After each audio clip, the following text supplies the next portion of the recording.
Joe Kulas here once again for K Tactical. Now, I've been getting a couple more questions on, again, some of the things that I have, and this is a Spikes Tactical 37mm launcher. Now, people think that obviously it resembles a grenade launcher. Technicality-wise, it's not, but it resembles it, and you can obviously shoot tear gas, flares, smoke rounds, etc., etc., things like birdshot where it's legal, and so on. And it's a very, very neat thing. Now, with that, I'm just going to note what they have here. Warning for use with US CG approved flare smokes or gas rounds. Now, in part with that, there's a little bit more to it. And best way to kind of explain this is, alright, so obviously it's a 37mm. Now you have converters as in the 26.5 and then the 12 gauge. Now, even though you have a gas round and smoke rounds, etc., etc., they're not lethal compared to things like, you know, an actual bullet. Now, if you were to hit somebody with a 26.5mm flare, this will probably be lethal to somebody if you were to hit them with it. I've tested, hitting a couple things with it. It just went right through it, and it actually has ridiculous penetration power. But more or less, what you could do is this 12 gauge adapter. If trying to get the light in there right, you can kind of see that groove out. So it's made so you can't just throw a 12 gauge round in there and shoot it right off the back. It's pretty tellable how they did that from this angle right here.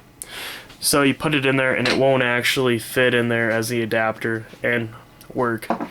But it's made so it's not to be a destructive device. Now if you want to, you can do paperwork, Dremel this out some, or use a drill actually and just kind of drill it out so you can fit a 12 gauge in there. And some people actually make it so you can just load a 12 gauge shell, I believe, as well.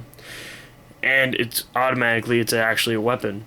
But more or less, they found a legal way to get around the whole mounting a flare launcher, which it's the Havoc is what it's actually called, and give it that feel, look, and whatnot. And I gotta give Spikes Tactical a lot of props for this, because now there has been a couple other people that have made launchers out there, and they're pretty cool, but the launchers cost $300, $400, $500. It kind of really varies in price. But the really neat thing about Spikes Tactical is, even though this looks like it looks pretty well mounted, and it is, but it's actually a rail mounted device. Now I have a rail-to-rail adapter in there, so you can kind of see how I did that. And then that's actually scope rings mounted on there and so on, but it looks very original. The only difference really is that this would actually be up some more and it'd be more flush with it. But you can watch a video for how the mounting I did. But it gives a definitely cool aspect to your gun, and how I went old school with it. It's very neat.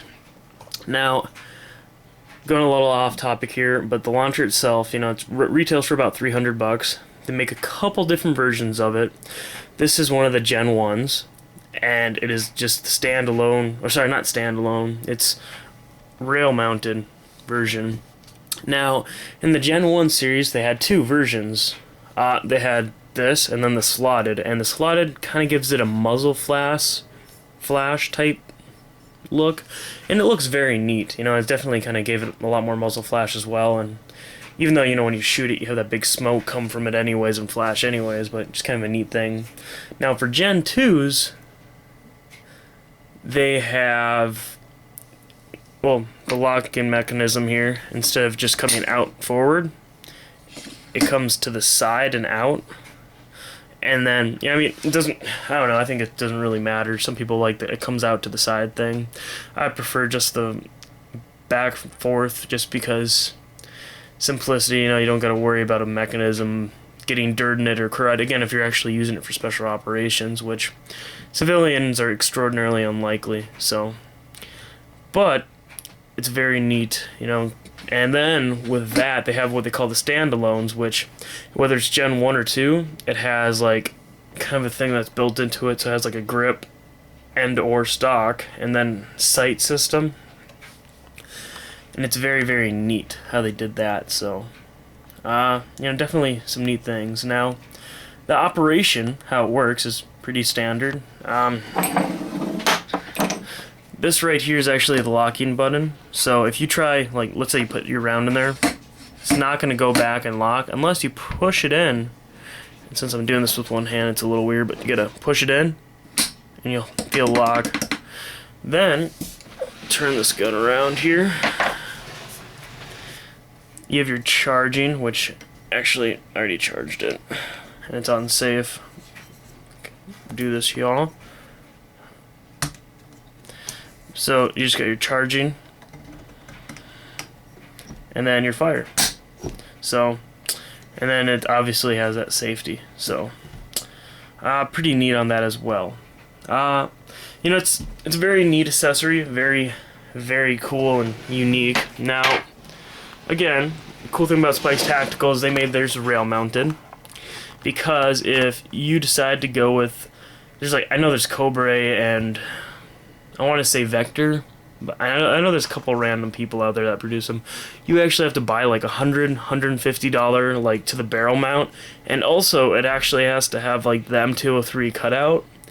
So, it's just like you're already spending a ton of money on a launcher, which is almost for cosmetic use, because this 26.5mm smoke round is pretty darn expensive. So, it's kind of like stuff. But, it's definitely cool. And whether you shoot cheapo flares, like even like the cheapo flare costs $3-4 in general. And, it's expensive stuff. But, again, Spike's Tactical kind of got a way to get around it and make it easy civilian, legal-wise, and, and then the rail mount as well. It just made it very user-friendly, whether you do the system I have or you just have a quad rail and you mount it that way. But again, I wanted to go with the very original look to it. So and that's really all I guess to mention about the Spike's Tactical launcher. So if you guys have any questions, definitely feel free to ask. I know I'm going to be getting rid of it here, and I got some questions on the for sale, so that's kind of what these videos are to do with as well. And I'm going to do a couple other videos on the converters and whatnot before I sell it as well, so feel free to check those out as well if you are interested in that type of stuff. And also feel free to sub for some cool future videos.